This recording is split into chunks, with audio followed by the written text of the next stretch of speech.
உலக தமிழர் அனைவருக்கும் வணக்கம். இன்னைக்கு இந்த பதிவில் என்ன சொல்ல போகிறோம் அப்படின்னு கேட்டிங்கன்னா, கம்பு, ராகி இந்த மில்லட்டை பற்றி நிறையா விழிப்புணர்வு இருந்தாலும் பார்த்தீங்க அப்படின்னாக்கா, இன்னைக்கு நம்மளுடைய பாரம்பரிய உணவுகளில் கம்பு ரொம்ப முக்கியமான ஒரு உணவாக இருக்குது. இந்த கம்பு எவ்வளவு அத்தியாவசியமான ஒரு உணவுப் பொருள் அப்படின்னு கேட்டிங்கன்னா, இன்னைக்கு கிட்டத்தட்ட பெண்களுக்கு அதிகப்படியான பேருக்கு இரும்பு சத்து பற்றாக்குறை நிறைய இருக்குது. அந்த இரும்பு சத்து பற்றாக்குறையை தீர்க்கக்கூடிய ஒரே பொருள் கம்பு தான். கம்புல அவ்வளவு மகத்துவமான ஒரு விஷயம்.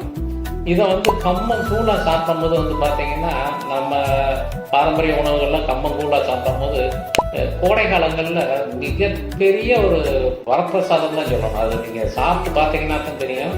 உள்ளே போய் இருக்கும்போது அது ஒரு ஜில்லுன்னு ஒரு ரூம், அதாவது உடம்பு ஒரு நல்ல ஒரு இதை உருவாக்கக்கூடிய ஒரு விஷயமான ஒரு பொருள்.